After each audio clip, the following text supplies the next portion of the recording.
Listo.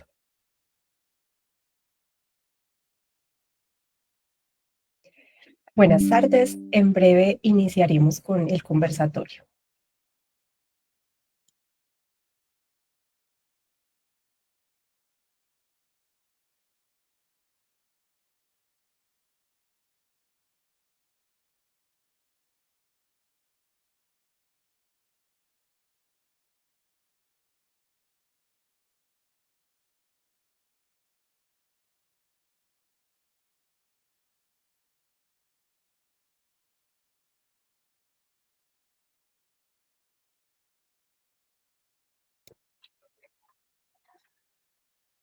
Bueno, muy buenas tardes para todos y todas. Bienvenidos al conversatorio de hoy, que lo hemos puesto por nombre Horizontes en Salud Mental, diálogos con las investigaciones de nuestras egresadas de maestría en salud mental.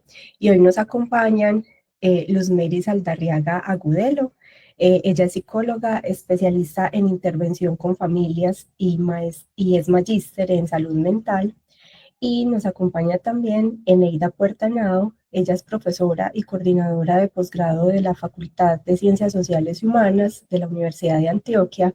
Es psicóloga, magíster en salud mental y doctora en Ciencias Sociales y Humanas. Entonces, le damos la bienvenida a nuestras invitadas.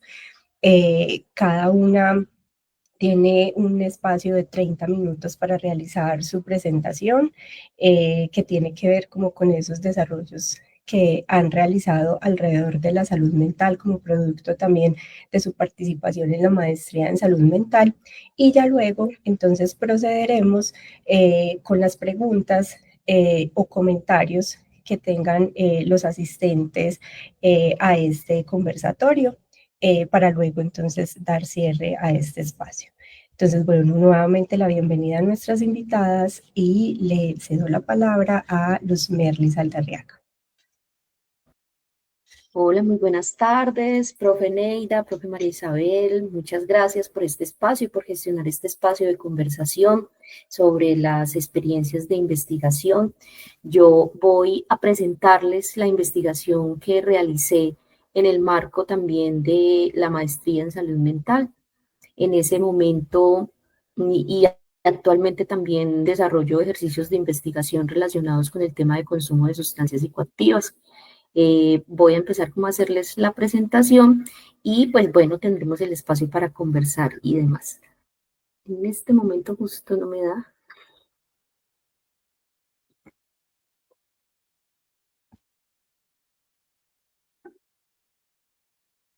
Bueno, voy a empezar contándoles que que mi investigación se llama Significados del consumo de sustancias psicoactivas ilícitas en adolescentes consumidores y sus familias. Este estudio se realizó en la Comuna 2 de la ciudad de Medellín en el año 2018 y 2019. Vamos a ver si ya me permite poderles presentar. No se quedó esperando. Y en ese año, pues fue antes de pandemia, eso también como es importante porque todavía estábamos, digamos, en esa normalidad a la que estábamos acostumbrados.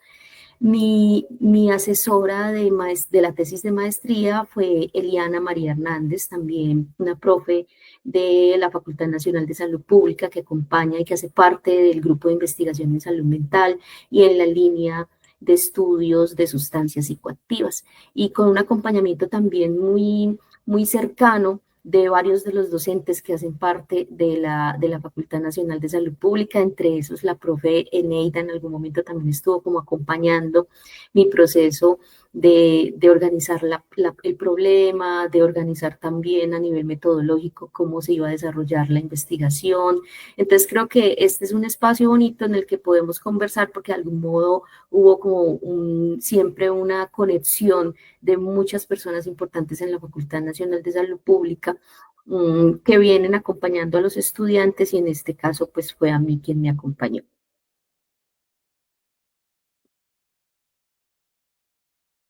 Bueno, creo que voy a hacer, se lo voy a enviar a la profe María Isabel para que pueda proyectarlo porque no me permite proyectar en estos momentos y la presentación se quedó empezando.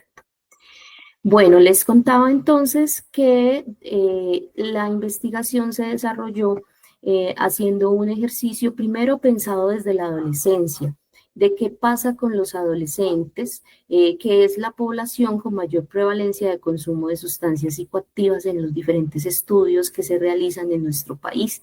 ¿Qué pasaba en ese momento de la adolescencia?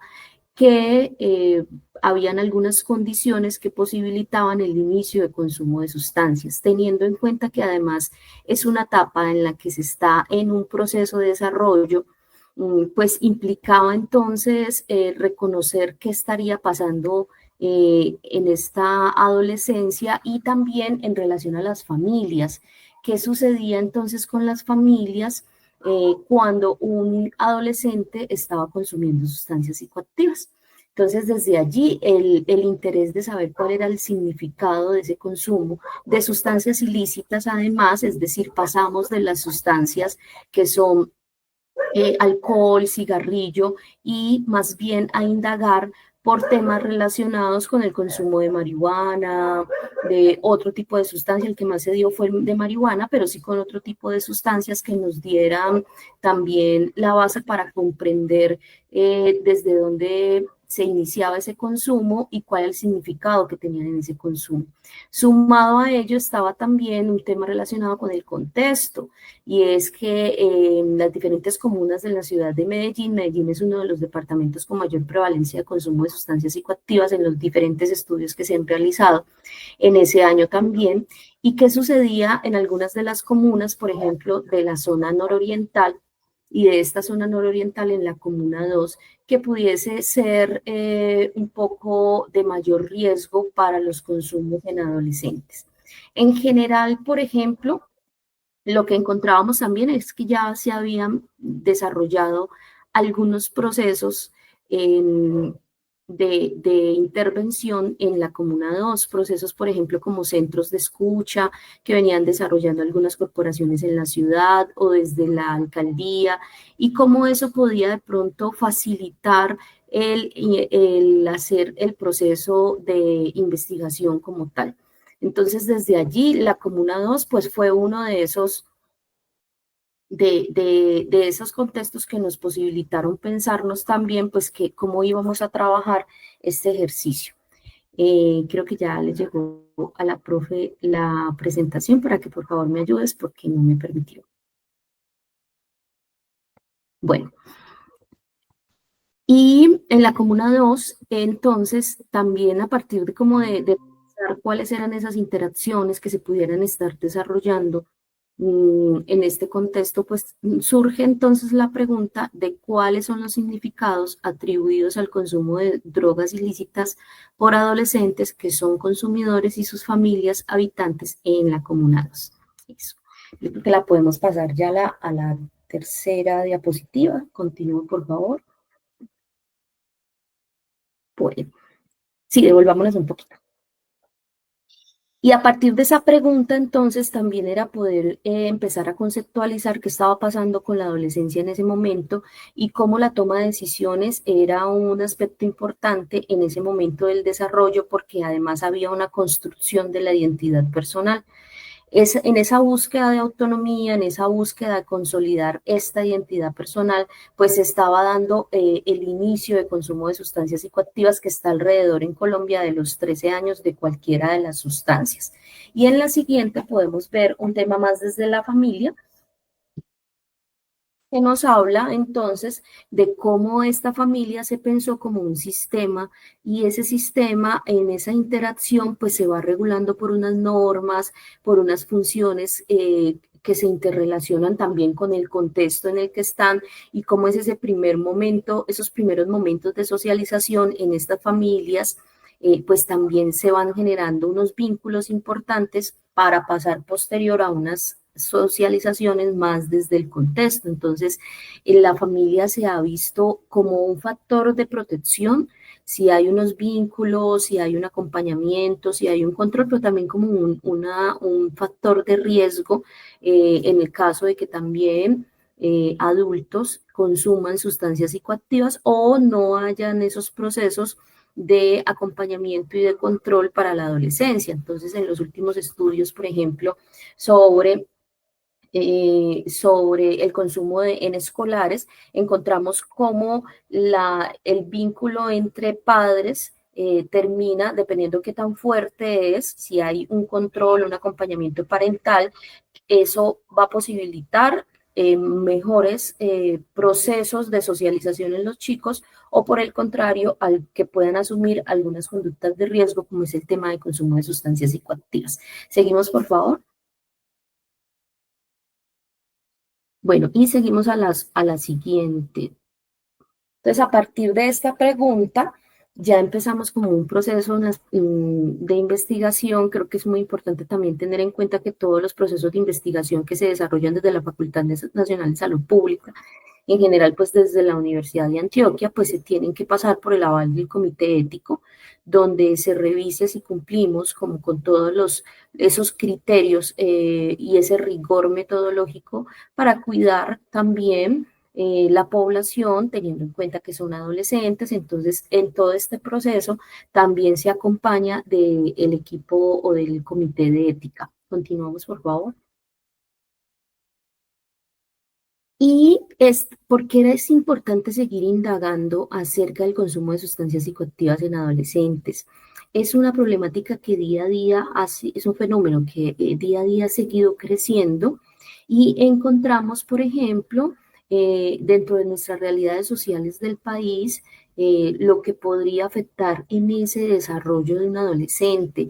Hay un aumento también significativo en la población y la disminución de la edad de inicio. Entonces, si antes estábamos en 14, 15 años, estamos alrededor de los 12 años, en el 2018-2019 en los 13 años. Entonces, ese inicio temprano también nos llama a la necesidad de conocer cuáles son las realidades, revisar desde una manera más contextualizada y también desde lo cultural qué está pasando con el consumo de sustancias psicoactivas. Entonces, eso también nos hace pensarnos lo importante de contextualizar y de revisar que en cada sector de la ciudad, aunque sean los mismos consumos, se van desarrollando unas dinámicas y unos patrones que son cambiantes, que no están estáticos. Entonces, si en ese momento el consumo en el 2018-2019 de los adolescentes estaba enfocado en marihuana, en tener otro tipo de sustancias cerca, o por lo menos el perico, el TUCB no estaba tan fuerte en ese momento, pero ahora en las comunas lo que más encontramos en los adolescentes es el consumo del TUCB, cómo también ese dinamismo y ese cambio en las dinámicas de las sustancias también nos traen unos cambios en las dinámicas del desarrollo de cada una de las familias o de los adolescentes que inician su consumo de sustancias psicoactivas. ¿Podemos continuar, por favor? Desde allí entonces el objetivo de esta investigación fue poder comprender los significados atribuidos al consumo de sustancias psicoactivas ilegales por adolescentes consumidores y las familias, porque también era uno de los intereses poder identificar qué estaba pasando con sus familias y cómo significaban ellos el consumo de sustancias psicoactivas. Y les voy a contar también sobre esos objetivos específicos donde queríamos identificar las características de los contextos sociales, culturales y familiares, poder hacer una descripción de esas prácticas alrededor del consumo de sustancias psicoactivas y reconocer o describir cómo era que se iban elaborando esos procesos de elaboración de significados en el consumo de spa y comprender cuáles eran las interacciones que habían entre esos significados que se estaban construyendo de los adolescentes y de sus familias. Entonces, un poco en los resultados podemos continuar. Lo que vamos a ver también es cuál era la diferencia o cuáles eran los significados construidos desde los chicos, pero también qué estaba pasando con los adultos en ese momento de la vida. Y desde los marcos teóricos y conceptuales, pues el interaccionismo simbólico, que tiene su foco en el ser humano y cómo va orientando sus actos hacia las cosas en función de lo que significan, de cómo ese significado también es un constructo, un producto social que se va derivando de la interacción que tiene cada individuo con el otro. otro, y cómo ese significado va produciendo también la forma de una interpretación propia. Entonces eso fue importante porque desde allí era reconocer también ese lenguaje, ese discurso y lo que iba pasando en la vida de cada adolescente frente al consumo de sustancias psicoactivas. Y desde el marco más metodológico se trabajó con la teoría fundada, donde recopilábamos datos y los organizábamos de una manera sistemática y el análisis, perdón, de este proceso de investigación, pues nos invitaba a que desde la investigación cualitativa pudiéramos explorar también todos esos procesos sociales que se daban en las interacciones humanas. Continuamos, por favor. Entonces, ya para contarles, podemos seguir. De manera general, ¿cuáles fueron como los resultados alrededor de este proceso? Muy importante que tuvimos un enfoque entonces cualitativo hermenéutico, que logramos llegar a 15 adolescentes y a 11 familias de esos adolescentes, y que fue clave en ese proceso de la muestra, de poder llegar, una muestra intencionada también, de poder llegar a los centros de escucha que se estaban desarrollando en ese momento en la Comuna 2, desde la Corporación Surgir, a otros líderes comunitarios, a instituciones educativas, a instituciones de protección, cómo esto fue ayudándonos entonces a poder llegar a estos grupos de jóvenes que venían con consumos y que además pues aceptaban participar en el proceso de investigación. Entonces, las técnicas de recolección de información fueron entrevistas semiestructuradas a adolescentes y a familiares por separado para poder hacer este reconocimiento de cómo eran los significados que estaban construyendo. Continuamos, por favor. Bueno, creo que más a nivel metodológico podría interesarles que en la construcción de los guiones, pues siempre desarrollamos pruebas pilotos para saber si se ajusta también lo que ya tenemos a lo que estamos buscando en una población, y que posterior a un grupo, a una primera fase de recolección de información, se va haciendo de manera en el mismo momento se van haciendo codificación y análisis de una manera paralela para poder lograr pensarse otras categorías que vayan surgiendo y empezar a indagar sobre ellas en una segunda fase donde se entrevistaron a otros siete adolescentes y 4 de sus familias, y poder continuar haciendo todo el proceso de codificación y análisis en ese mismo como orden en el que lo hicimos en la primera fase, y a partir de allí pues generar todo el proceso como tal de análisis de la información y posterior de interpretación y de discusión de los resultados. Continuamos entonces. Contarles, pueden seguir por favor. Contarles que en este proceso es muy importante también tener en cuenta como qué va pasando con otros asesores, cómo los otros asesores logran también como apoyar en estos procesos de análisis. Finalmente tuvimos 117 categorías descriptivas a partir del proceso de recolección de información, y de allí se generaron 15 categorías analíticas que también ayudan, puede seguir por favor, a mostrarnos qué sucede con la problemática de consumo de sustancias psicoactivas, donde no estamos centrados en la sustancia, sino en la persona, y eso implica poder conocer más acerca del contexto comunitario, de cuáles son esas prácticas que tienen los adolescentes frente al consumo como tal, cómo esto se genera alrededor también de un grupo, de unos ejercicios cotidianos que desarrollan, de cómo también desde las familias hay una búsqueda de apoyo y de respuesta institucional, y cómo la familia logra organizarse y funcionar desde sus propias características, cómo ahí también cómo se van construyendo y desarrollando unas percepciones y creencias frente al consumo de sustancias psicoactivas desde los adolescentes, pero también desde las familias. Cuáles son esas emociones que se generan en las familias. En este caso fue mucho más visible en la figura materna, en las madres. ¿Qué estrategias tiene de afrontamiento la familia?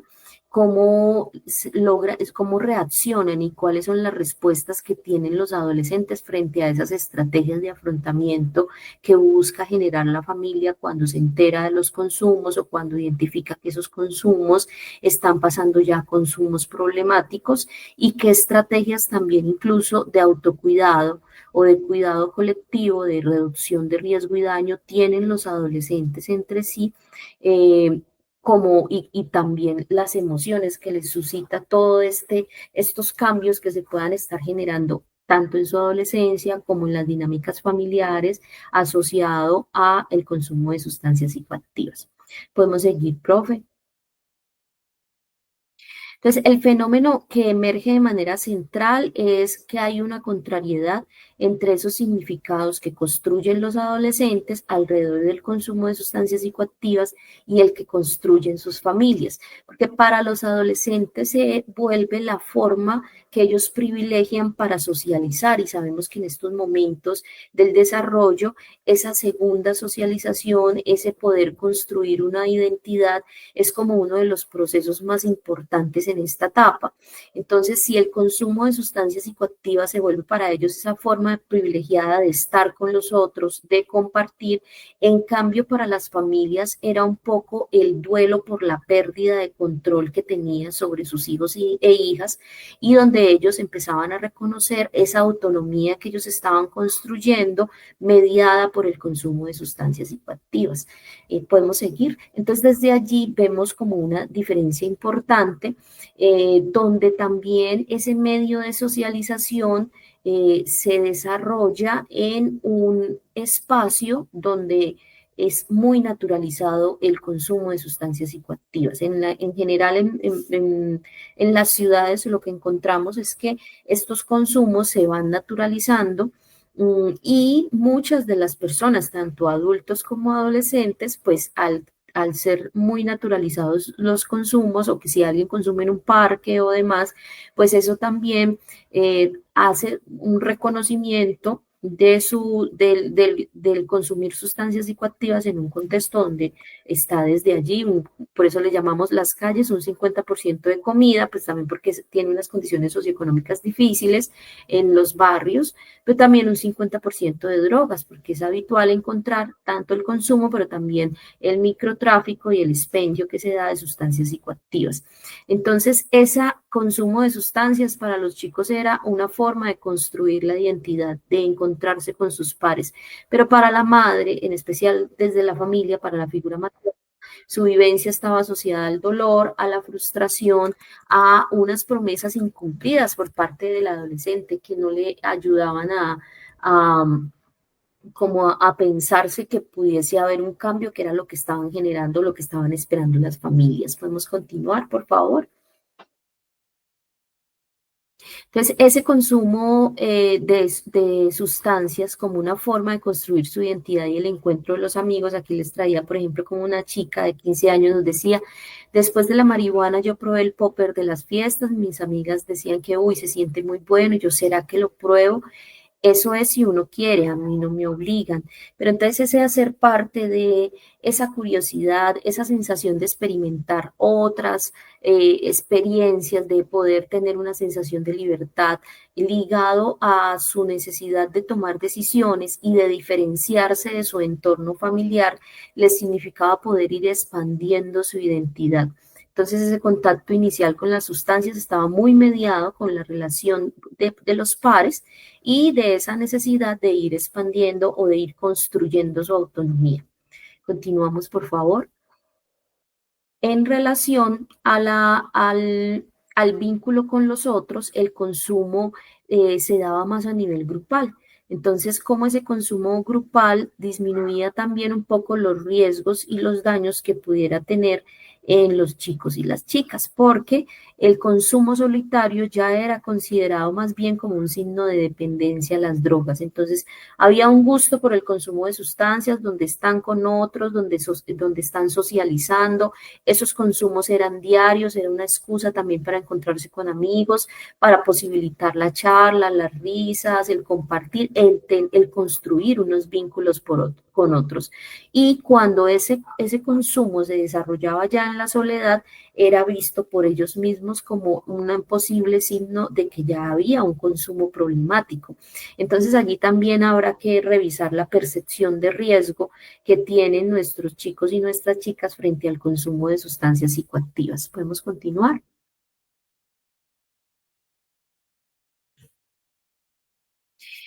En el tema del contexto, pues si hay un consumo cotidiano de sustancias y además hay un fácil acceso. Las mismas líderes nos contaban, aquí traje una de sus voces donde decía, en esta comuna las madres y los padres se sientan en un balcón a fumar marihuana y los niños al pie, tanto sus hijos, sus sobrinos, sus vecinos. Entonces, los niños y niñas que van habitando con ese consumo, tanto de sustancias lícitas, alcohol, cigarrillo, como las ilícitas desde esa primera infancia, pues observan también ese consumo de los chicos y chicas ya adolescentes en usos de espacio público, en temas de relaciones de pareja, actividades de diversión, está asociado al consumo de alguna de las sustancias, sean lícitas o ilícitas. Entonces, como esto también termina posibilitando que esa autonomía o ese crecer en la adolescencia sea asociado también a que parte de las actividades que se desarrollan es el consumo de sustancias psicoactivas. Y continuamos, profe, para ya ir un poco como cerrando. Entonces, visto como una acción natural, como parte de la vida cotidiana, no se considera susceptible de cambio y tampoco se considera como una problemática. El expendio de sustancias psicoactivas es muy cercano a nuestros hogares, entonces es muy fácil el acceso. Si le sumamos otras condiciones de violencia, de condiciones socioeconómicas precarias, pues también entran otros actores claves en estos procesos, como por ejemplo los combos o bandas delincuenciales, que son los que terminan realizando el control y la regulación de sustancias y son normalizados, se les otorga un poder en el que cuidan el barrio, en el que definen en las zonas, en los barrios en los que se puede consumir. Es una forma también de poder invisibilizar ese consumo, pero para poder invisibilizar por su parte actividades de microtráfico. Entonces es como un poco reconocer lo que sucede también en el contexto y en los barrios que tenemos pues en la ciudad. Continuamos. Ya para ir, yo creo que ya cerrando el tema de la familia, entonces surge como, bueno, si hay una diferencia grande entre lo que encontramos en los adolescentes y lo que encontramos en las familias o en las madres, lo que encontramos también es que una reacción inicial es la búsqueda, es el desbordamiento emocional frente al consumo de su hijo, pero también una idea de incrementar el nivel de control sobre el comportamiento del hijo o hija. ¿Por qué? Porque se genera mucho dolor, mucha tristeza, mucha rabia, sumado a esos comportamientos de rebeldía o de agresividad que puedan tener los adolescentes. Esto implica para las madres mucha frustración e impotencia, entonces su manera de volver querer volver a la tranquilidad es incrementar ese control sobre ese comportamiento y de ahí para allá, todas las situaciones que se desarrollen en la adolescencia, habituales, por si son, si hay rebeldía, si viven algunas situaciones de riesgo, si viven algunas situaciones de bajo desempeño escolar, se terminan asociando o que son resultado del consumo de sustancias psicoactivas. Entonces, en la familia también hay un cambio gigante porque todo está en torno a qué está pasando con el consumo y cómo eso termina para ellos explicando si hay otro tipo de comportamientos problemáticos que vamos a encontrar en la adolescencia, pero que para las madres es mucho más difícil de manejar. Continuamos, por favor. Entonces, dentro de esas estrategias, la madre decide hay mucha tensión y empiezan a revisar qué estrategias pueden funcionar, ¿cierto? Primero, en esa idea del control, empezar a reconocer que el consumo es una realidad y que el entorno también puede ser un riesgo, un factor de riesgo. Entonces buscan alejar y proteger al hijo, no salir, no hay rumbas, no sigues con estos amigos, no queremos que estés por fuera en la noche, porque es como buscar otra vez mantener o recuperar el control que se tenía y se considera que es más el medio el que termina influyendo en esos comportamientos de consumo de sustancias psicoactivas. Entonces se genera culpa por consumir, en otras ocasiones se busca más una manipulación desde lo emocional de generar culpa, de recurrir a que hayan juramentos, a que hayan promesas de no volver a hacerlo, y si eso, y si falla, y si se falla en esas promesas que hace el adolescente, entonces se atribuye a que eso se por el entorno en el que está y por la influencia de los pares. Entonces, esa construcción de autonomía que viene desarrollando el adolescente entra en mayor tensión porque entonces sus comportamientos son explicados para la familia desde lo que hace el otro, desde la influencia del otro, del entorno y de sus pares. Entonces sigue siendo un poco invisibilizada esa construcción de autonomía que él viene haciendo, que el adolescente viene haciendo y que es importante para él generarla en este proceso de construcción de su identidad. Continuamos, por favor.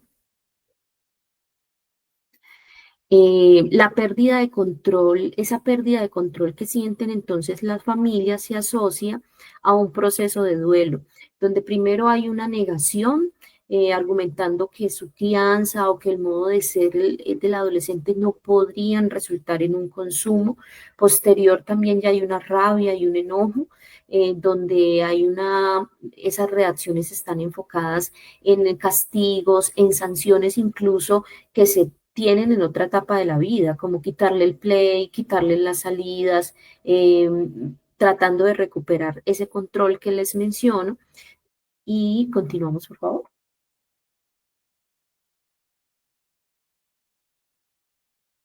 Hasta que se logra que las familias, o que, porque también el adolescente entra a hacer una negación de ese consumo frente a todos los interrogantes que puedan generarse desde sus papás, desde sus cuidadores, pero hasta que logra hacerse un diálogo y la negociación con la familia, con la madre, por ejemplo, o no volver a consumir o de buscar ayuda. Entonces, la intención de ayuda muchas veces de los adolescentes está eh, in- está motivada es por el mejoramiento de la relación con su familia o de la madre. Cuando esta relación es mucho más tensionante, es mucho más conflictiva, pues el interés de ayuda no se presenta porque muchas veces lo que lo motiva es que haya una mejor dinámica familiar, una mejora en ese vínculo que se está que sienten que se está rompiendo. Y continuamos para contarles que la mediación familiar de los otros familiares que están allí, por ejemplo, hermanos, hermanas, personas importantes de la familia, que empiecen a mediar entre esa relación conflictiva que se está dando a causa del comportamiento de consumo de sustancias psicoactivas, pues ayuda a que se generen búsquedas de apoyo o a que se disminuya esa tensión familiar. Entonces, en relación con la figura paterna, lo que encontramos en la investigación es que es un poco más ausente, entonces se entera tarde de la situación cuando ya las consecuencias son muy evidentes, porque también se generan entre la madre y el hijo o la hija, el un poco tapar esa situación para ver si se resuelve y que no tenga que la figura del padre enterarse. Entonces, la madre es la que regularmente recurre a instituciones como parte de ese proceso ya de duelo donde hace un reconocimiento del consumo y donde empieza a identificar que hay otras situaciones de riesgo, desmotivación escolar, de actitudes. Entonces, empieza ya a hacer unas búsquedas de ayuda a nivel en su territorio o en la ciudad, pero es regularmente muy motivados por la madre. Continuamos pensando un poco más en estas dinámicas familiares. es que ese temor a la nueva identidad constituida por el consumo, pues hace que haya una experimentación del duelo y la pérdida también de esa sensación de control sobre la vida del adolescente. Y en relación al adolescente como tal, pues que esto es significado, ese consumo de sustancias, no es un problema, no es significado como algo problemático, sino como el vehículo, lo que posibilita socializar con pares, tener un tiempo compartido con los otros, consolidar su identidad personal y su autonomía, y respecto incluso a la figura materna, porque también es la búsqueda de construir una autonomía en relación a su familia y de construir su identidad, y pues en este caso las sustancias psicoactivas son ese vehículo, significadas como ese vehículo, eso que le posibilita, pero que termina generando mayor tensión en la familia, y la respuesta de la familia pues será determinante para esos procesos de tránsito de consumos habituales, por ejemplo, a consumos problemáticos. Hasta ahí como contarles un poco sobre este proceso. Actualmente continúo haciendo investigación en temas de sustancias psicoactivas. Creo que este ha sido una forma importante también de acercarme al fenómeno, de comprenderlo desde la mirada de los mismos adolescentes, desde la mirada de las mismas familias, y que eso posibilita también unas comprensiones más profundas acerca del fenómeno del consumo de sustancias psicoactivas.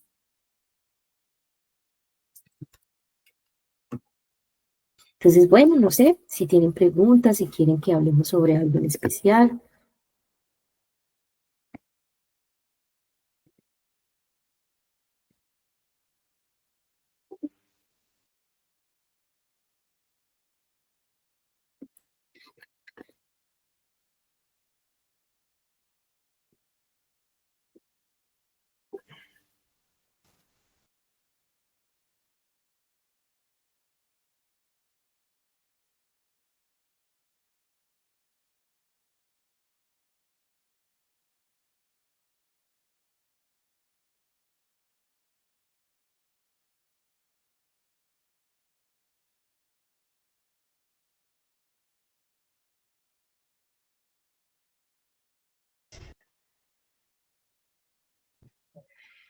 Bueno, muchísimas gracias a Merly por compartirnos esta presentación. Les recuerdo que si tienen preguntas, comentarios, los pueden poner en el chat del Facebook, que luego de las dos presentaciones pues tendremos el espacio para leer esos comentarios o leer esas preguntas para que nuestras invitadas pues puedan también responder o si es algún comentario pues aportar también como a este tema que nos presentan hoy. Entonces, bueno, le doy la palabra a Eneida Puerta para que nos realice su presentación.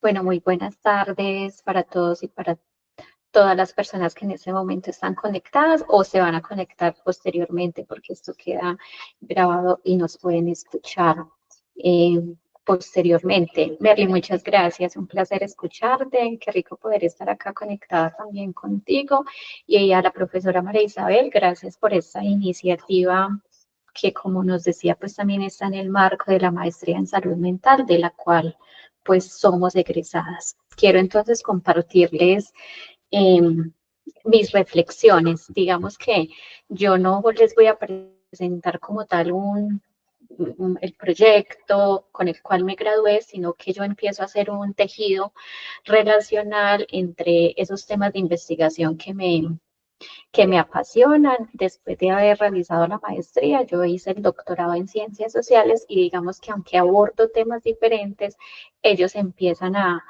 conectar. Permítanme entonces les comparto pantalla, y a partir de ahí pues les cuento las ideas centrales de estas reflexiones que he venido construyendo.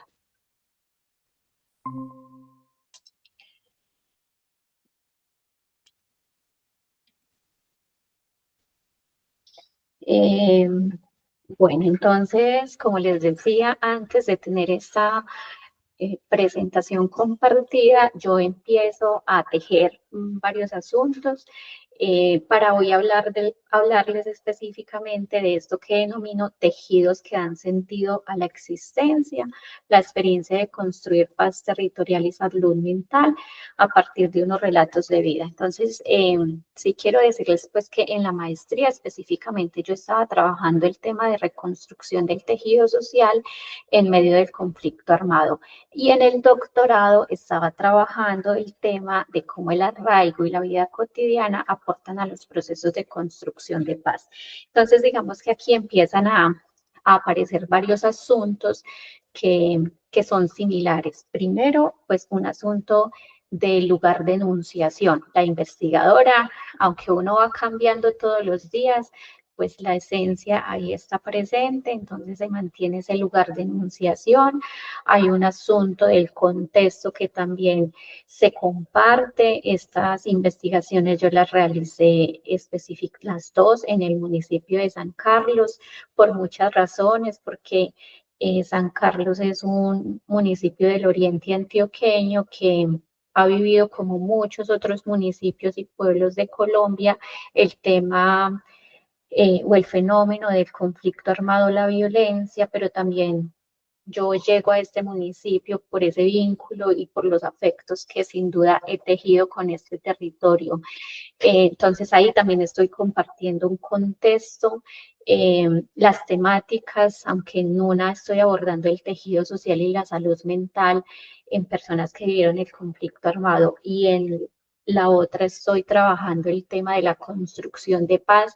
Lo que yo he encontrado es que es muy, y aquí me voy aproximando también como a unas reflexiones que hago en las conclusiones, es que es muy difícil hablar de construcción de paz sin que también se aborde el tema de la salud mental. Y aquello que aporta la construcción de paz, sin duda también está aportando a los procesos de construcción de salud mental, del cuidado de la salud mental.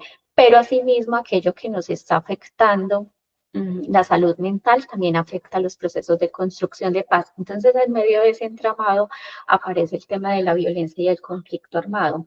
Pero adicional, hay un asunto que yo he venido encontrando y es lo relacionado con el arraigo, con ese vínculo con la tierra. Entonces, ¿qué relación hay entre la tierra y la salud mental? ¿Y qué relación hay también entre la tierra y los procesos de construcción de paz? Y aunque pareciera que esto está separado, ahí el arraigo emerge como una categoría de la cual creo yo que tenemos todavía que aprender muchísimo para ver cómo el arraigo a los lugares aporta también a los procesos de construcción, a los procesos de producción de salud mental y a los procesos de construcción de paz. O sea, ¿qué es la tierra, por ejemplo, para una persona campesina? Es difícil hablar de una buena salud mental sin que ella esté conectada con la tierra, con el poder tocar, sembrar, con el sentirse dueños de ella. Y también hablar de construcción de paz en medio de estas situaciones pues, que vivimos en el país, no puede hacerse desligado de la tierra. Y es precisamente la tierra la que muchas personas campesinas han perdido en medio de este conflicto armado. Entonces yo lo que empiezo a ver es que hay una serie de asuntos que se empiezan a entremezclar. Pues aquí, además, pues estos son como los asuntos comunes. Además, yo también comparto aspectos de lo metodológico, ¿cierto? Los relatos de vida, ese enfoque biográfico narrativo está presente en ambas investigaciones, aunque en una hay una perspectiva más etnográfica y en la otra sí, de hecho, pues estaba directamente relacionado con lo biográfico narrativo. Este enfoque me ha permitido también darle vida a estos procesos. Y en los resultados también pues se comparten asuntos comunes que ya les adelanté, pues como algunos relacionados con la tierra y el arraigo.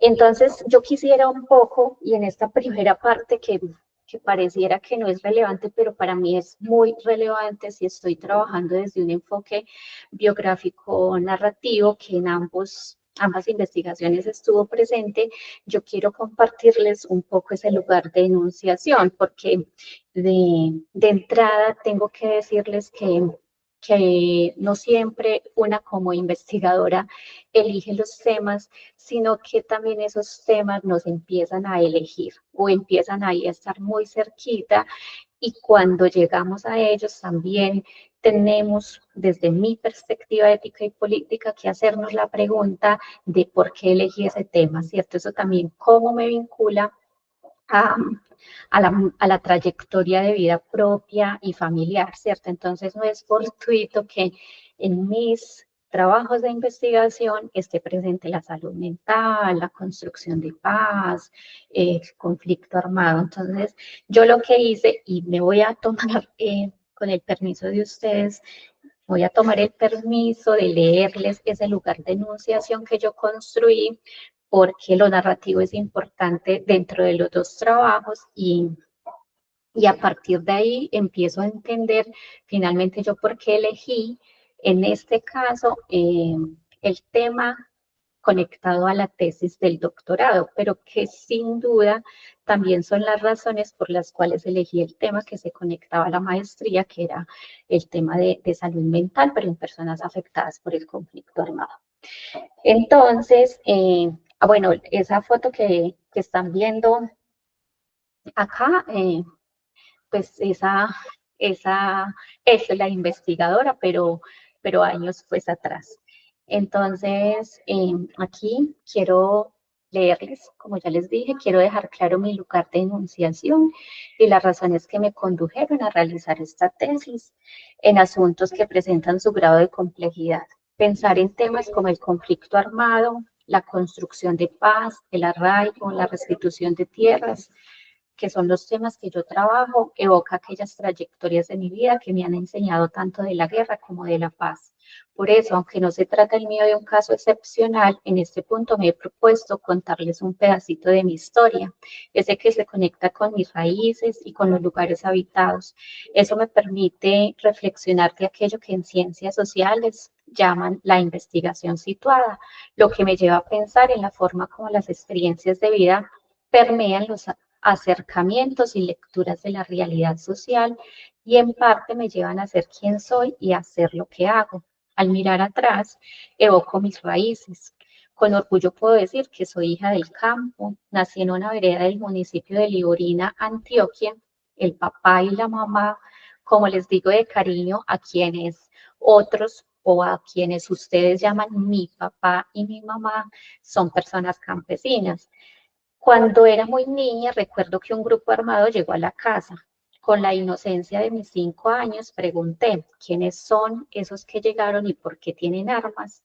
Tal vez no recuerdo la respuesta, pero sí el eco de otras voces que han vivido lo mismo. Andrea Herrera, en una situación y con preguntas similares, escuchó a su padre decirle: estás muy pequeña para entenderlo, cuando seas grande lo comprenderás. Hoy, como ella, sigo en este proceso de entender lo que nos ha pasado. En la década de los 90, mi familia y yo pasamos de la vereda La Pedrona de Ligorina a la vereda Buenos Aires del municipio de San Carlos. Pasamos del occidente al oriente antioqueño. Allí nos recibieron unas tierras ricas en biodiversidad, pero inmersas en una guerra que terminó por desplazar y desarraigar a las personas que la habitaban.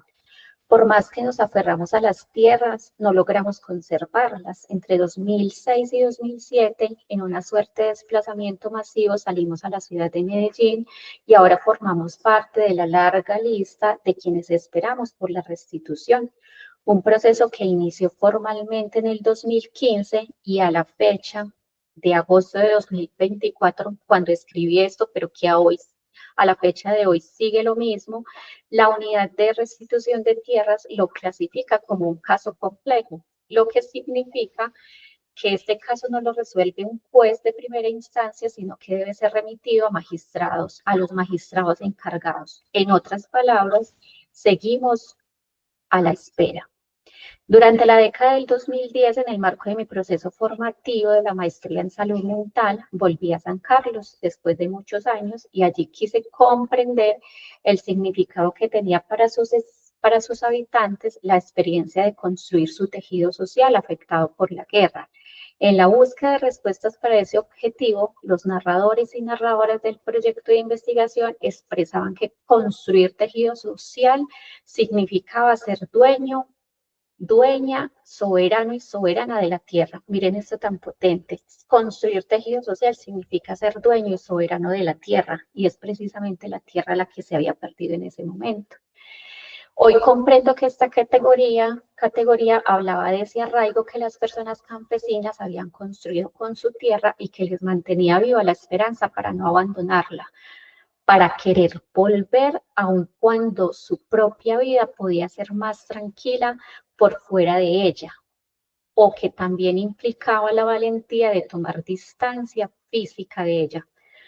Distancia física, no simbólica, no perder las raíces. Este resultado entonces se convirtió en un antecedente crucial que junto a otros impulsó nuevas preguntas como las que abordé en la presente investigación del doctorado. Y hoy, cuando, pues esto lo escribí el año pasado, decía, hoy cuando estoy a punto de cerrar este proceso me siento satisfecha, sin duda me permitió volver al terruño, me conecté con mis raíces, disfruté de la vida campesina, viví de manera cercana a las contradicciones entre el mundo académico y la vida cotidiana.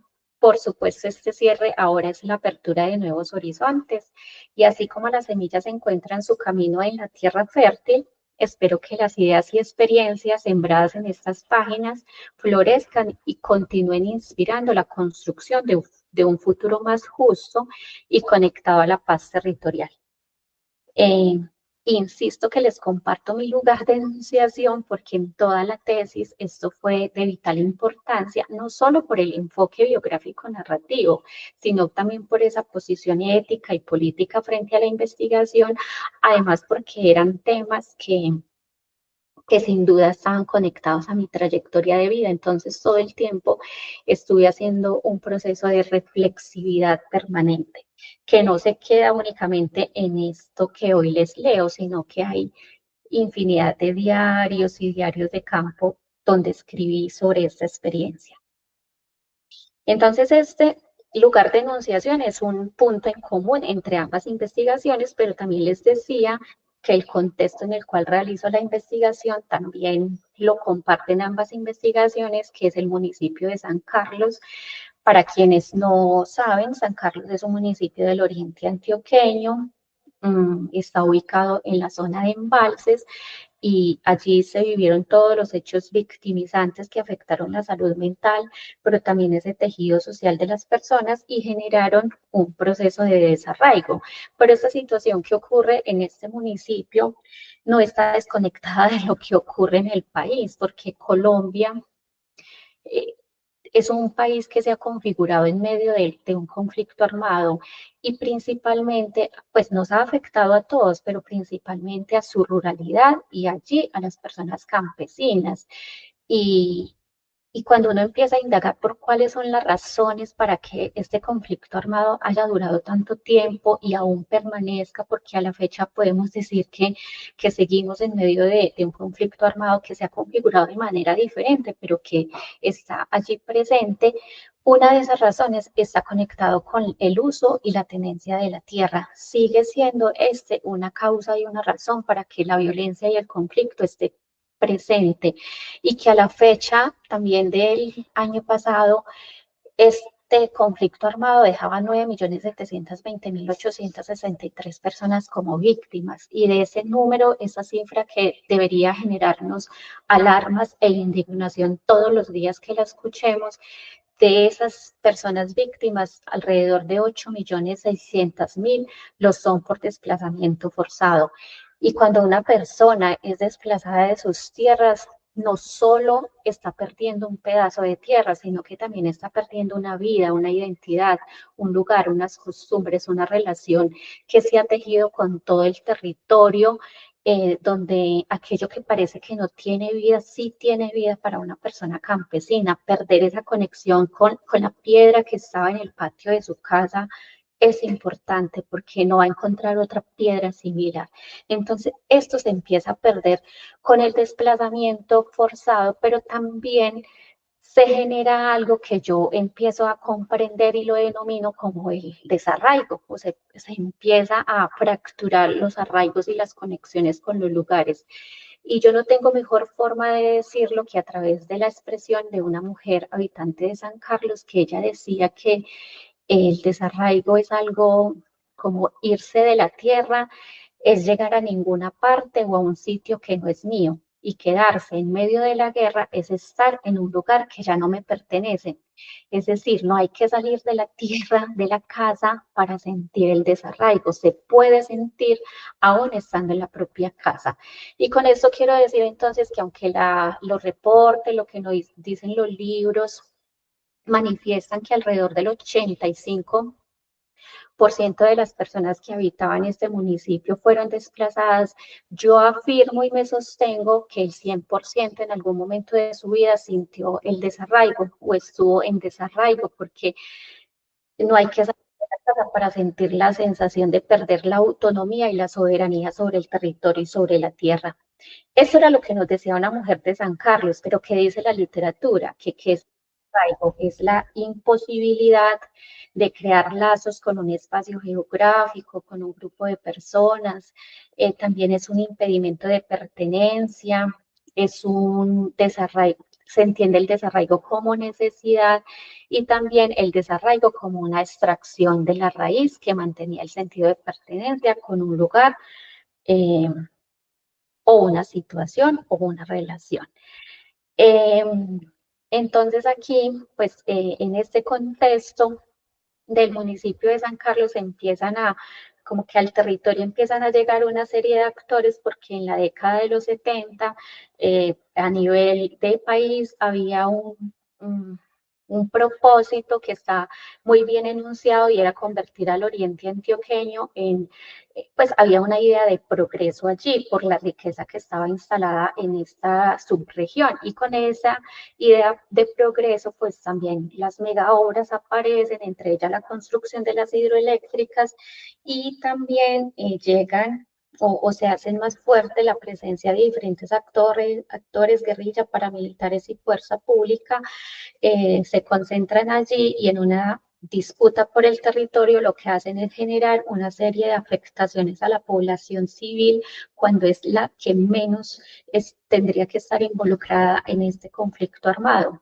Por fortuna, pues allí también suceden en este municipio muchas iniciativas y aspectos de resistencia. Este municipio es conocido por ser líder en procesos de retorno, de desminado, eh, por liderar iniciativas para la construcción de paz. Entonces yo empiezo a preguntarme, primero quería en la maestría comprender comprender el significado que tiene para los habitantes de San Carlos la experiencia de reconstruir su tejido social. Y en la otra tesis, comprender cómo los procesos del arraigo a la tierra y la vida cotidiana aportan a la construcción de paz en el marco de la política de restitución de tierras.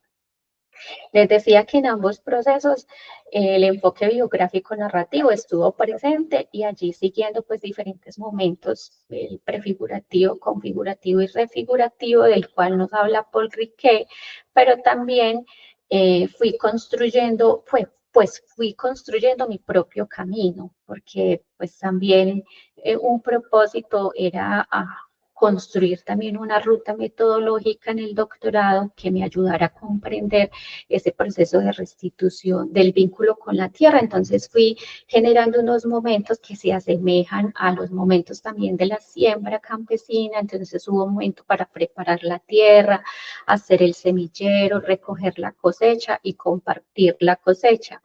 Y es justamente entonces en los resultados donde lo que yo hago es configurar una serie de relatos, de dar cuenta en el momento prefigurativo quiénes son las personas que nos están hablando del tema del conflicto armado, la construcción de paz y la salud mental, y todas ellas son personas campesinas que se reconocen también en sus procesos de resistencia y liderazgo, pero que sin duda no ha sido un proceso fácil para ellas y para ellos. En esas luchas han visto perder a sus seres queridos, algunos de de estas personas de las cuales hoy les hablo ya no están presentes porque están en otro plano, pero digamos que también se fueron de este plano sin poder ser reconocidos como víctimas o sin que el fallo de restitución de tierras fuera a su favor, ¿cierto? Entonces también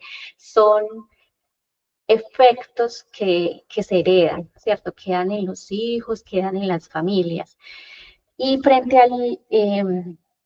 a los resultados que yo encuentro en el doctorado, lo que les decía es como hay un capítulo en el que yo me concentro en cómo son los procesos de desarraigo y las personas lo grafican y lo mencionan como todo el tiempo es como tener el corazón en la mano. Y esta imagen que están viendo ahí en la pantalla precisamente lo que muestra es eso, y es una imagen que se fue construyendo también con las personas, qué significaba el desarraigo, porque en toda la tesis también digamos que hay un proceso que se vincula con lo artístico y yo quería que las voces de las personas efectivamente estuvieran ahí presentes. Entonces, a medida que yo les iba compartiendo lo que iban encontrando, yo les decía si esto fuera una ilustración, ¿cómo sería? Y la fuimos construyendo y ya hubo un ilustrador que se llama Jair Vital que las materializó.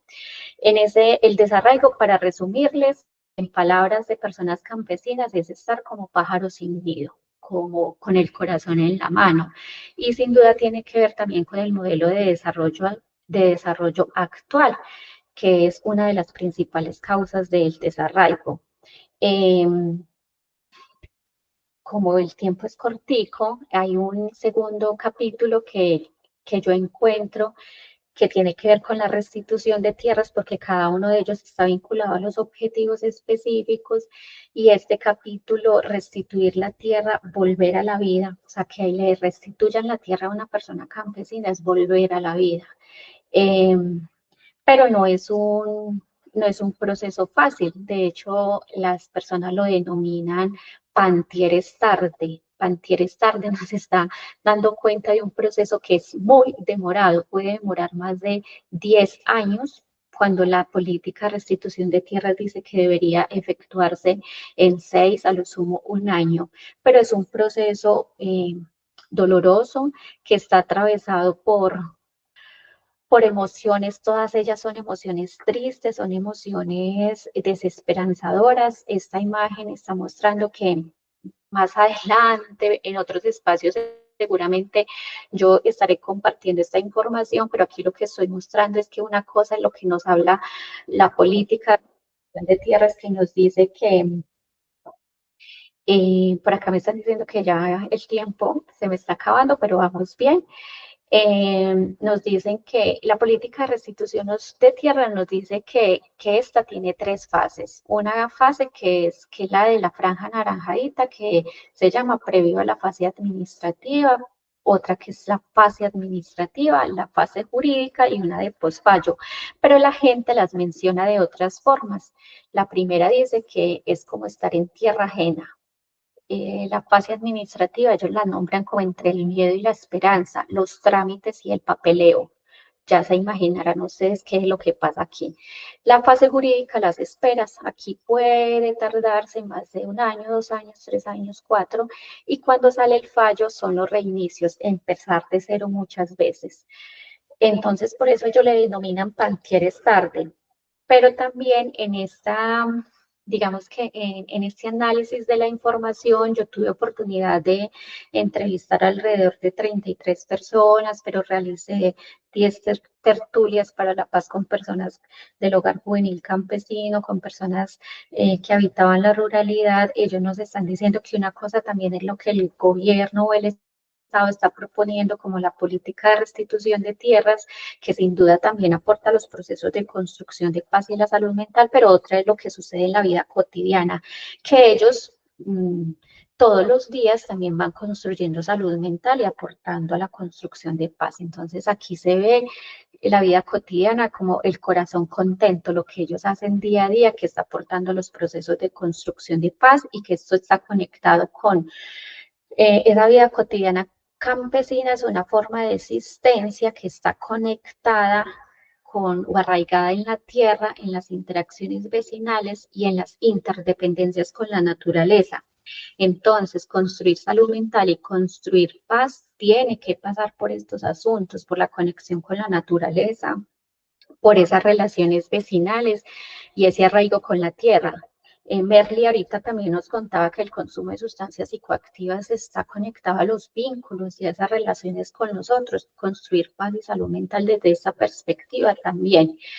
Y hay un capítulo que habla sobre el arraigo, en los cuales las personas decían que ellas no hablan de la tierra, sino de esta tierrita, ¿cierto? Y el diminutivo acá no es para disminuir la importancia, sino antes para volver más grande este asunto. Es que no es cualquier tierra, es la tierrita donde sucedía la vida. Y en este orden de ideas, entonces proponían, o yo nombro el capítulo del arraigo como la cabra siempre tira pa'l monte. Uno lleva consigo el olor de la tierra, las semillas, las hojas de los árboles, de su tierra bajo la piel, la arena y el aire en el que ha crecido, para decir que el arraigo es un proceso de construcción socioespacial que se configura en la vida, en la cotidianidad, pero que da sentido a la vida campesina y también construye identidad.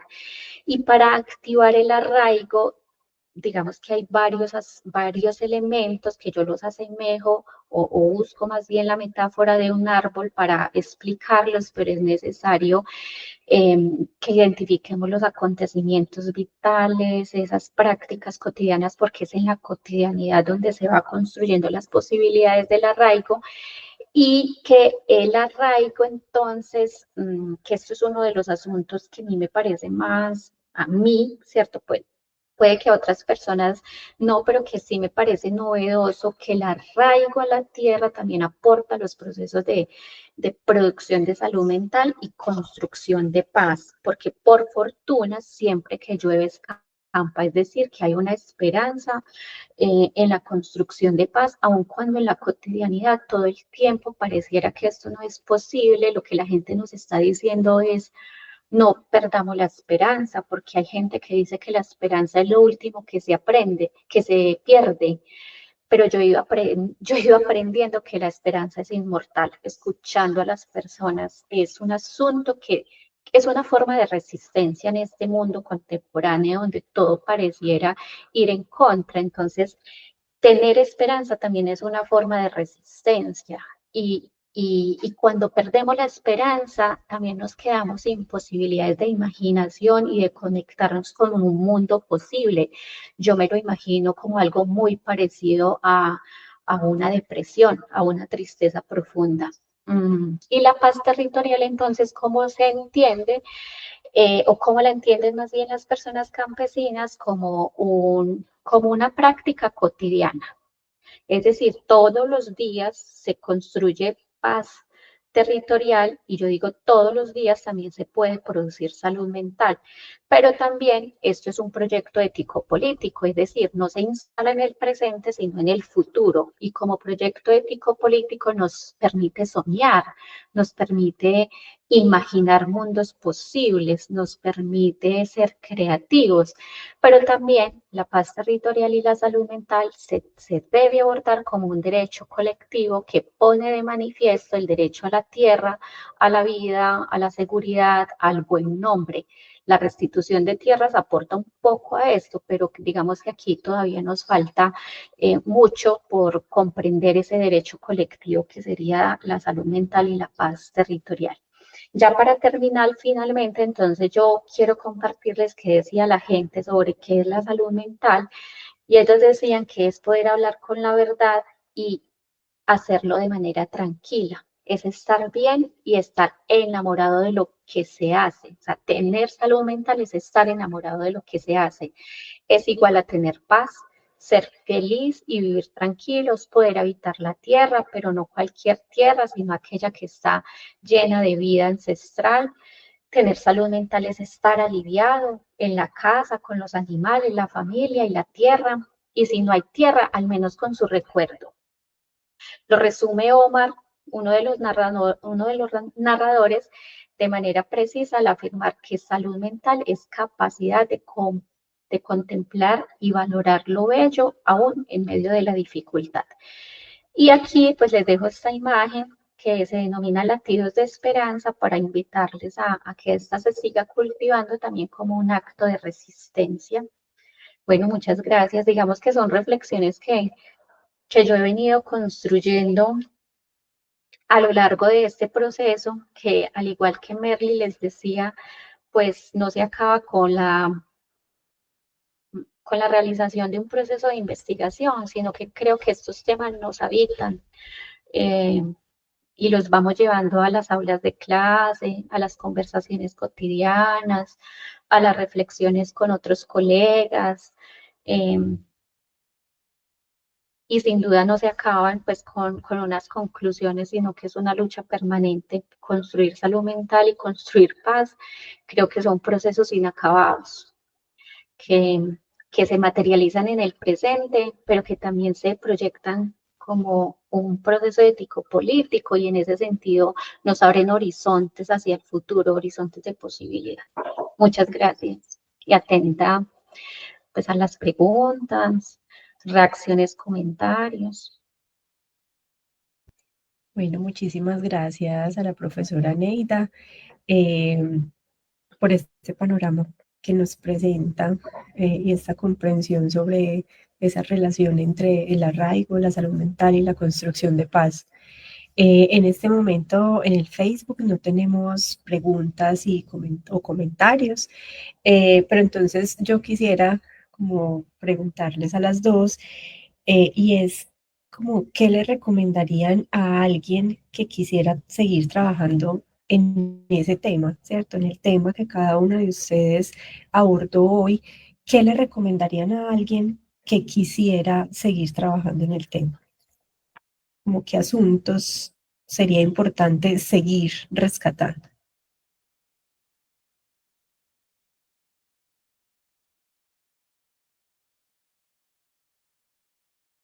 Berly, no sé si quieras iniciar, dado que acabé de dejar la palabra mientras tomo agüita, pues, que hablé. Sí, bueno, el ejercicio de investigar, pues creo que también parte de esa curiosidad, de ese querer, de ese interés en seguir conociendo, en seguir comprendiendo, y creo que eso es muy importante y la profe Neida nos lo plantea también desde esa conexión que tenemos con el tema de investigación. Entonces creo que hay un ejercicio muy desde lo personal que nos motive a seguir haciendo parte de procesos investigativos y de cómo podemos seguir siendo desde la academia un puente entre ese conocimiento que se va construyendo con todos, con las intervenciones que se desarrollen. En últimas, también lo que buscamos es que esa información posibilite unas intervenciones más aterrizadas, contextualizadas, actualizadas también, que respondan a las características que van cambiando en cada población. Entonces, parte de esa curiosidad, de ese interés, pero también de ser ese puente que es necesario seguir fortaleciendo desde la academia, ¿cierto? Cómo no podemos dejar la responsabilidad de intervenciones solo a entes gubernamentales, sino cómo logramos hacer un ejercicio juicioso, riguroso, que aporte a la salud mental de la población. Gracias, Merly. Pues yo además agrego a lo que está planteando Merly que, cierto, también desde mis propias reflexiones, que creo que se las fui compartiendo también a lo largo de la presentación, pero pues insistir en que si vamos a seguir trabajando estos temas, no perdamos nuestras posturas éticas y políticas frente a cómo nos asumimos frente a ellas, porque aquí nos encontramos, digamos que abordamos temas que son complejos, construcción de paz, eso nos pone también en unas orillas que a veces nos generan como reclamos y vulnerabilidades, pero como aún en medio de eso mantener nuestros principios y las posturas éticas y políticas por fuera de la academia, pero dentro de la academia también. Los temas que aborda Merli también son temas complejos, ¿cierto? El consumo de sustancias psicoactivas ilícitas, ¿cierto? Y por qué esos temas. Y como que, pues, entonces aquí lo que quiero decir es que no renunciemos a esos principios éticos y políticos que cuando estamos en la academia, a mí me parece que es muy fácil que eso pueda suceder, porque la academia, aunque todo el tiempo nos está formando desde unas perspectivas muy críticas, al menos en la Universidad de Antioquia, cuando eso se conecta con procesos administrativos, con tiempos, pareciera que nos está demandando no ir al ritmo de la gente, de lo cotidiano, de la vida misma, sino que pongámosle a esos otros ritmos o asumamos también unas consecuencias, pues como frente al tema. Entonces, mi postura siempre será en que lo principal es ser coherentes también con eso que nos motiva, que entonces tenemos que ir a hacer tantas entrevistas y como el tiempo se está agotando, hagámoslo a la rápido. No, no, creo que también es respetar el ritmo de las personas que hoy no quiero hablar. Bueno, eso es respetable, ¿cierto? Y entonces yo que había sacado este fin de semana para avanzar en la investigación, no voy a poder, pues como que se hace otra cosa. Que necesitamos a veces pedir prórroga, ojalá que eso no sucediera, pero yo creo que a veces es innecesario. Entonces esa postura ética política, no dejar de hacernos preguntas, porque yo creo que todo el tiempo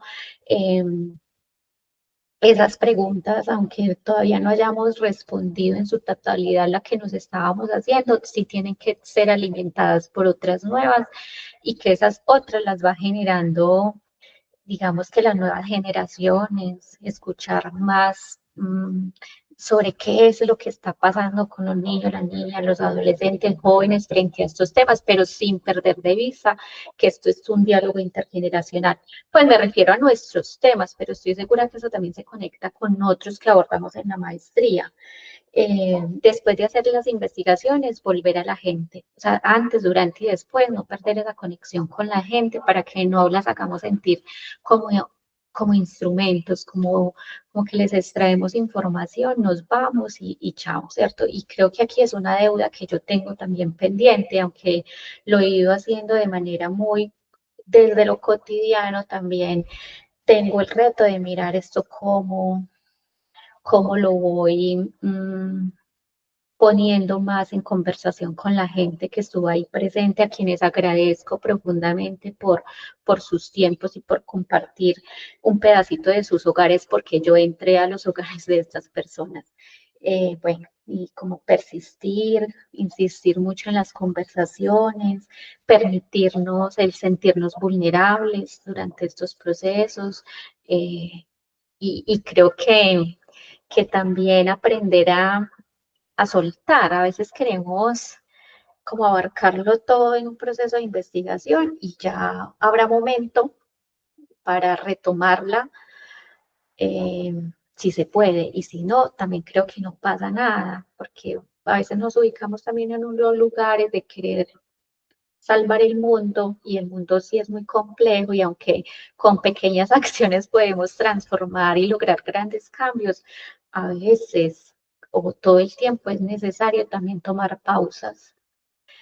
Y cuando yo digo que no dejar de conversar es porque como son temas tan complejos, también nos van afectando en nuestra salud mental, entonces fortalecer esas redes de apoyo, creo que es lo que se me ocurre por el momento. Ni siquiera sé si respondí la pregunta que estaba haciendo María Isabel. No, sí, claro que sí. Bueno, muchísimas gracias a las dos. Y yo voy a retomar eso último que menciona Neida, y es que a veces en los procesos investigativos, muchas veces uno llega a un tema creyendo que lo va a comprender todo sobre el tema, ¿cierto? Y hablo de comprender en los procesos de investigación cualitativa, ¿cierto? O encontrar cómo el universo de la población, ¿cierto? O una parte de la población tiene ciertas características, ¿cierto? Entonces, es entender que el proceso investigativo nos va a acercar a una parte de esa realidad, a uno de los aspectos de la realidad, pero que ahí es donde está la riqueza del proceso investigativo y es que nos va a permitir seguir ahondando posteriormente en eso que nos quedó, por así decirlo, faltando o que quisiéramos seguir indagando porque quedamos como motivados con algún resultado o alguna conclusión que surgió de nuestra investigación. Entonces, es un proceso inacabado casi. Sí, mira Pero, María, mira María, con lo que estás diciendo, yo terminé la maestría y resulté haciendo un doctorado, como que dando, ajá, pero no, no es que les esté recomendando que después de una maestría hagan un doctorado, que eso sea un deseo realmente. ajá, ajá.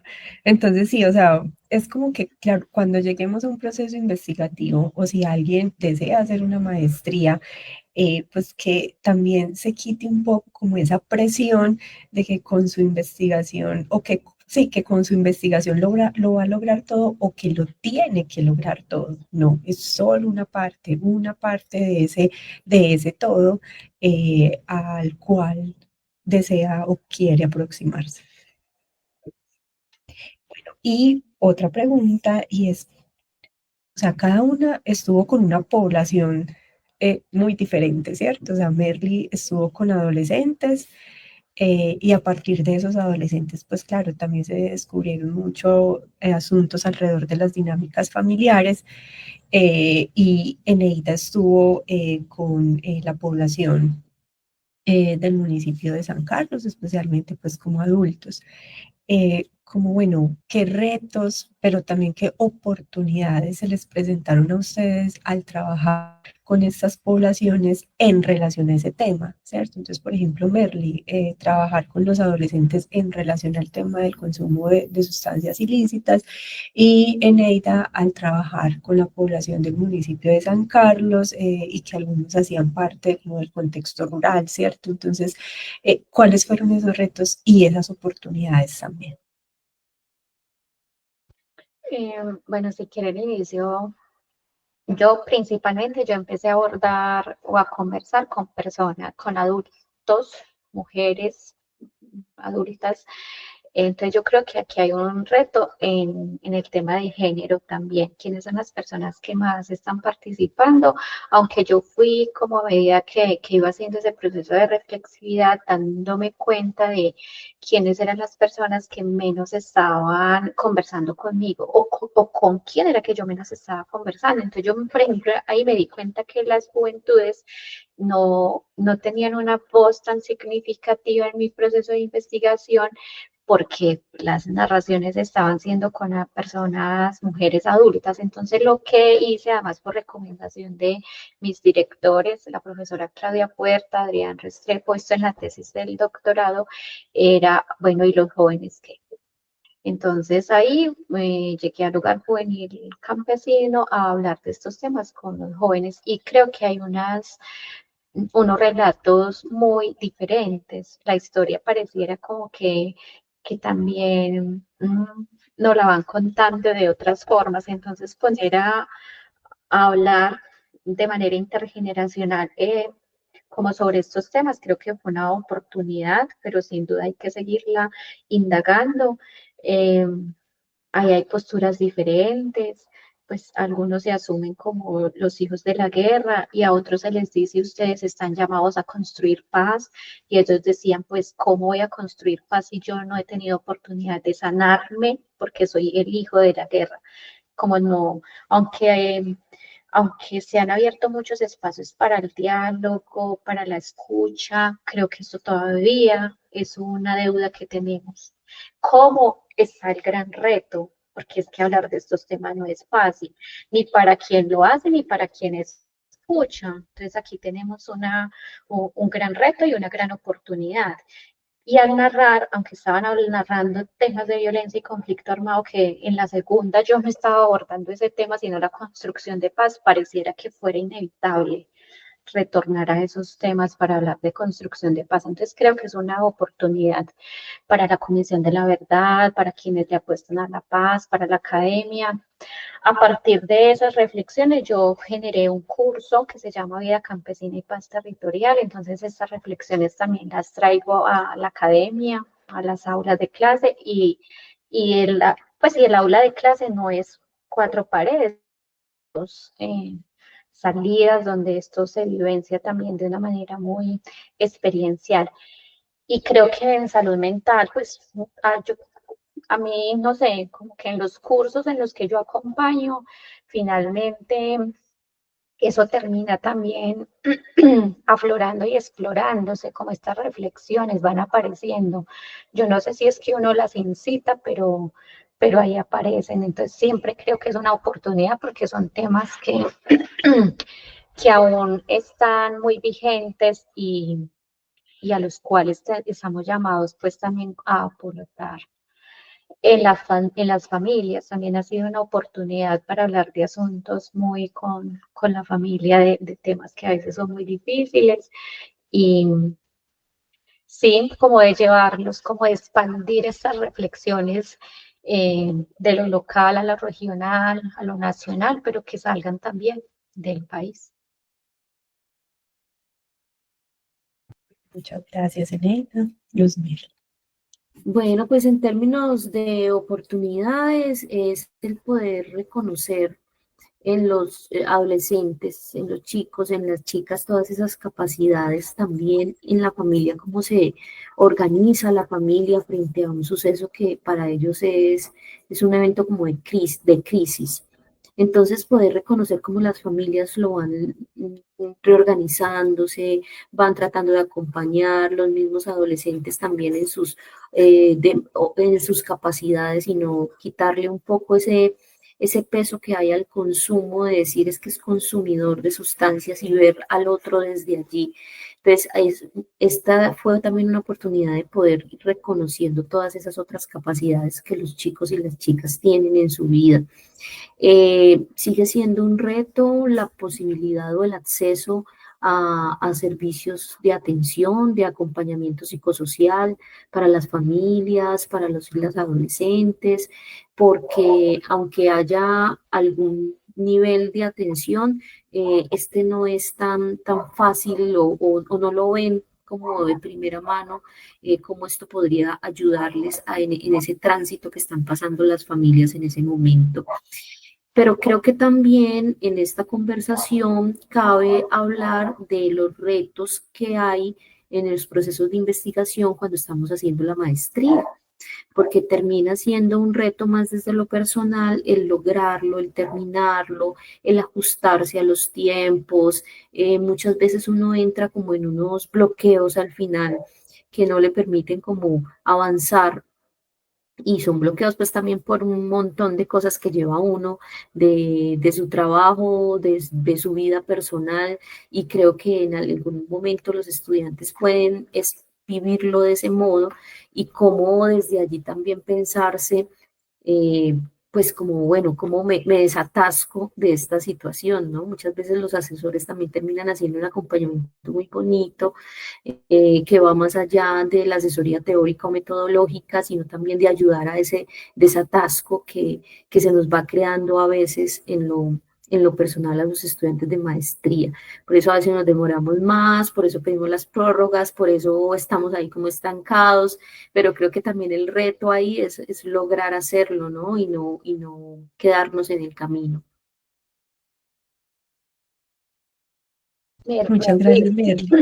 No es que Merly está diciendo un asunto que a mí me parece fundamental, cómo hacer una academia más, cómo hacer que la academia y los procesos formativos sean más cercanos, más mediados por el cuidado. Eh, yo sí no creo que ese dicho que dice que la sangre, ¿cómo es? La letra con sangre entra, yo creo que no, eso ya es un dicho que está mandado a recoger. O sea, cómo apostarle a una pedagogía, a una academia amorosa, del afecto, del amor, de la esperanza. Yo sé que esto pareciera como ingenuo para muchos, como, ay, pues, que ahí se pierde la rigurosidad, y no, yo creo que no.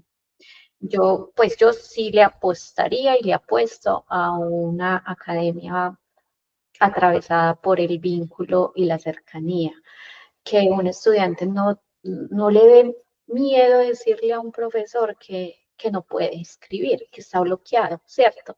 Porque es que eso no sucede. Y, y creo que es que eso no le quita rigurosidad al proceso, cómo ser riguroso, cómo encontrar unos equilibrios ahí. Entonces yo sí creo que eso es un gran reto para los procesos formativos, que a veces escuchamos que es que estamos en una generación de cristal, que todo lo afecta. Y yo creo que no es que sea una generación de cristal, es que es otro momento histórico. Entonces no podemos estar sintiendo lo que esas personas sienten y porque están además trayendo dolores y sufrimientos que tal vez no sean ni de ellos mismos. Entonces, sí, también activar más procesos de escucha, de acompañamiento, que yo sé que no es fácil porque es que vivimos en mundos de muchos afanes, donde no hay mucho tiempo, desarrollo de los contenidos, pero creo que si acompañamos ya procesos formativos, hacerlo de otras formas. Pues me haces Sí, que ver bien eso cuando te escuchaba. Y creo que es un gran reto porque también es desde cómo nosotros trabajamos por la salud mental de los demás, cómo estamos estudiando la salud mental, cualificándonos en ello y cómo promover también en estos mismos espacios académicos que vivimos nosotros esa salud mental, porque a veces es como si eso quedara de ladito. Entonces creo que eso también sigue siendo un reto como estudiantes, ¿no? Cuando somos estudiantes hay un montón de cosas que suman y que terminan siendo a veces ese peso por lo que haya mayor deserción, por lo que sintamos que no avanzamos. Entonces creo que el apoyo y la mirada que tienen como docentes puede posibilitar ese promover la salud mental también en nuestras vidas. Es que es como si quisiéramos tratar eso que nos dicen de la objetividad del investigador, incluso a nosotros mismos. Entonces, casi que en el mismo proceso investigativo, como que nos exigimos hacer objetivos con nosotros mismos. Entonces, a veces ni nos permitimos sentir esas diferentes emociones que nos van sucediendo mientras atravesamos el proceso formativo. Entonces es, no se queje, no diga nada, usted se metió en esto, usted solito sale, entonces no siga como una máquina apuntando a su proyecto de investigación, ¿cierto? Entonces yo creo que eso no debe ser así, ¿cierto? Hay otras formas. Entonces como en relación a eso que ustedes están diciendo, ¿ustedes qué le recomendarían a alguien que quisiera, por ejemplo, realizar la maestría en salud en la Facultad Nacional de Salud Pública? ¿Qué le recomendarían a esa persona que de pronto esté pensando realizar una maestría? Mary.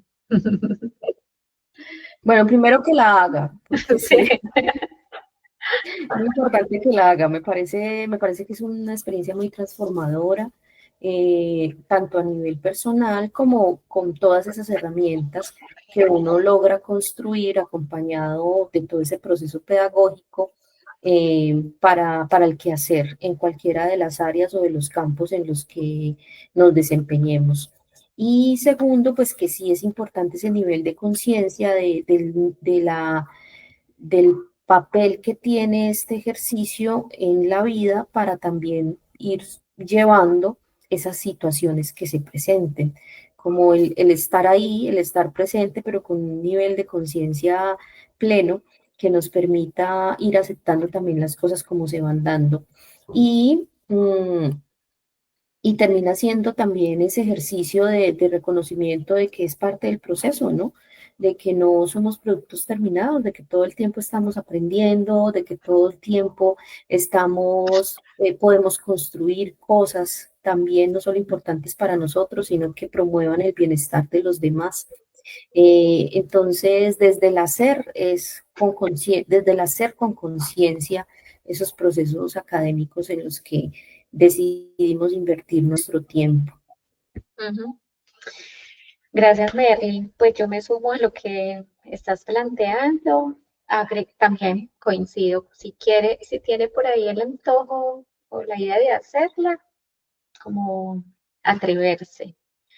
Eh, Tenemos un equipo de profesores, profesoras, maestras, muy bello, pues ese equipo amoroso, riguroso, cuidadoso. Entonces creo que la maestría sí le está apostando a otras formas de formar. Eh, que en medio de ese proceso no, van a llegar momentos que son complejos, pero no dejar de acercarnos también a lo que la universidad ofrece, eh, fortalecer esos vínculos con los amigos, las amigas, sus redes de apoyo.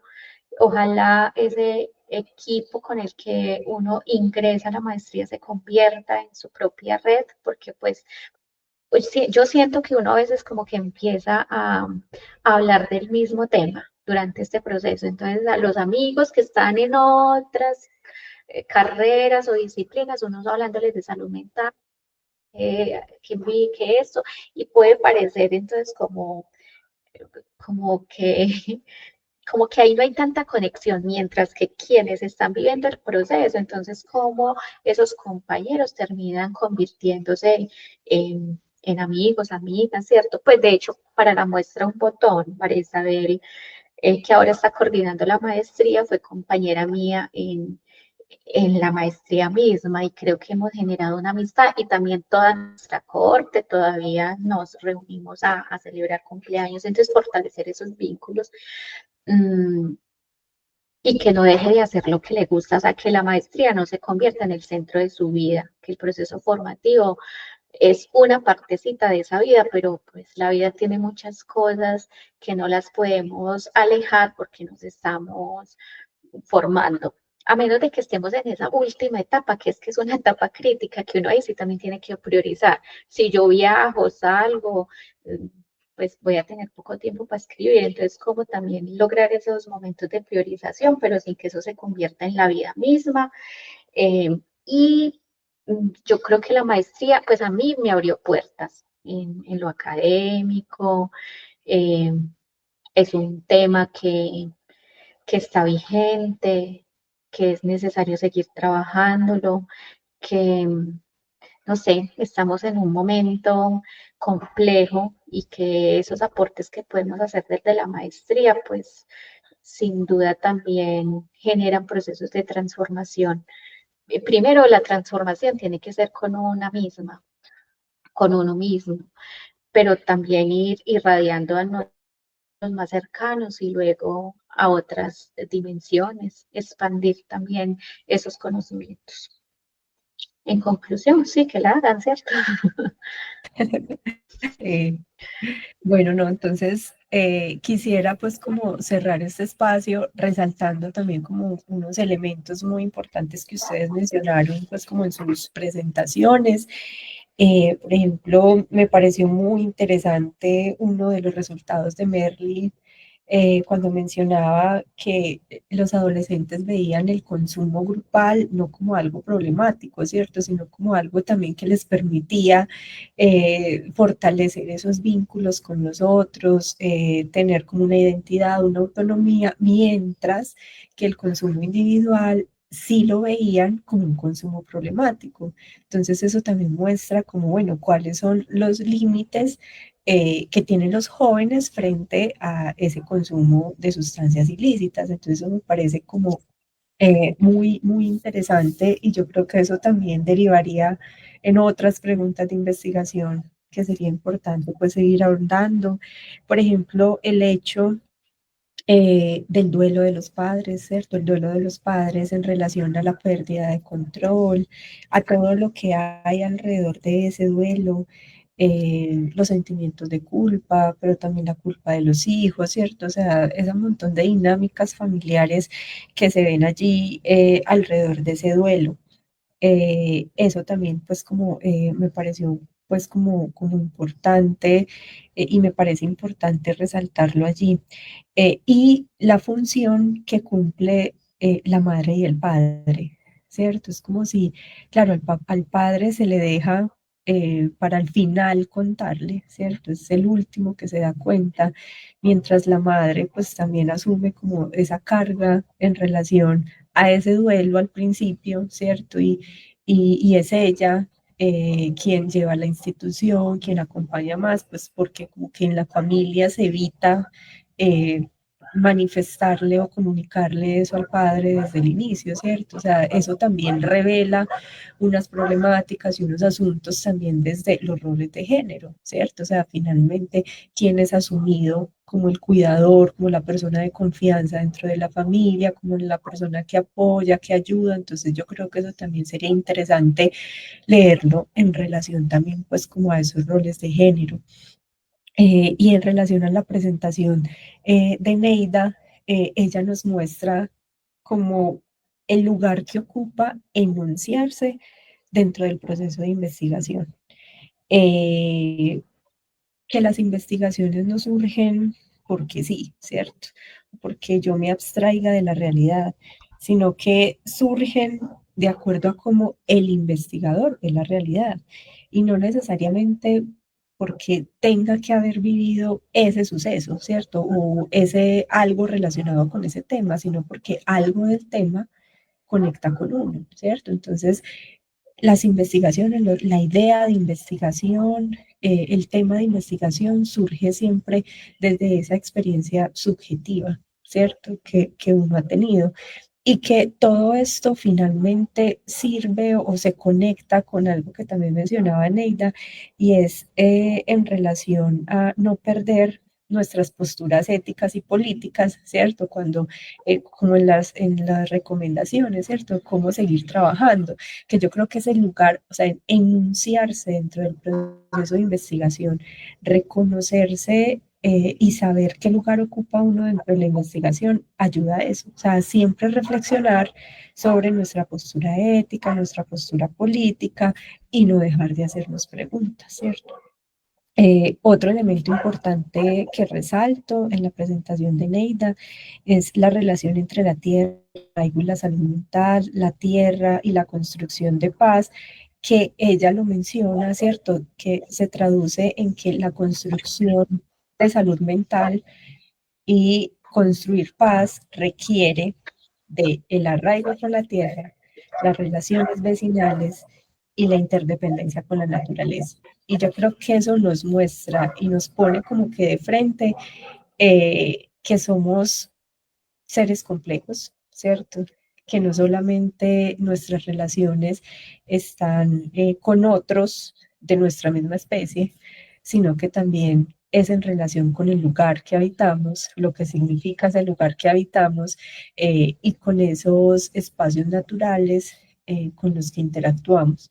Entonces eso también como que revela todas esas dimensiones que nos atraviesan.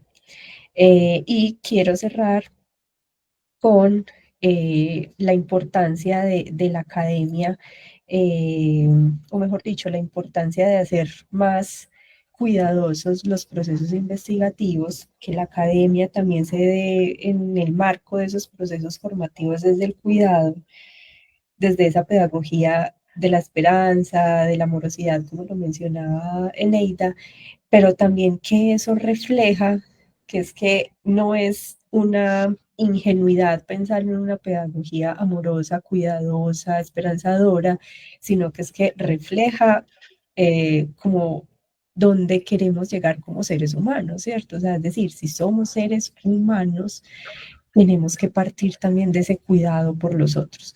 Entonces, yo creo que nos han dado unos mensajes muy importantes, unos asuntos muy importantes también en los cuales podemos seguir pensando alrededor de la salud mental y bueno, y agradecerles nuevamente por estar acá y participar en este espacio. No sé si alguna quisiera agregar algo más.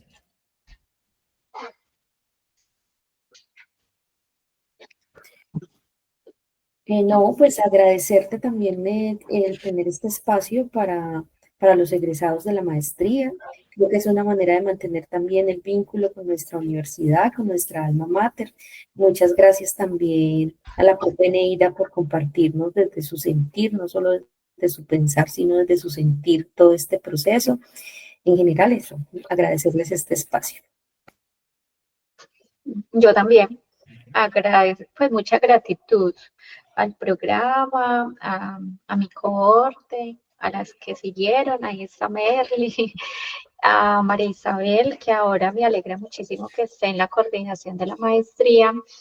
Y, y bueno, sí, como persistir en estos espacios que a veces también nos generan frustraciones cuando decimos, hay 7 personas conectadas. Bueno, esperemos que lo van a ver muchas más, pero como que María Isabel, seguir manteniendo estos espacios, aun cuando se conecte una persona.